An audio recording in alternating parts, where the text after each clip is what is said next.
Hey there, pioneers! In this video, I'm going to show you how to make enameled glass in Subnautica 2.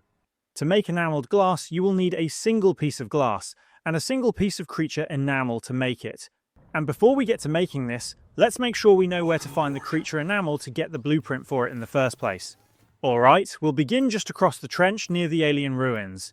If you've placed a scanning station at an outpost nearby, try tracking some creature enamel first to make finding it much easier. As shown, the material is located southeast of the alien ruins, though it sits deeper than the tadpole can safely travel. Because of that, you'll need to leave your tadpole, equip the sonic resonator, and collect the creature enamel manually. Be careful while exploring this area, since the needle mangoes are aggressive and can fire sharp projectiles from afar, causing heavy damage to both you and your tadpole.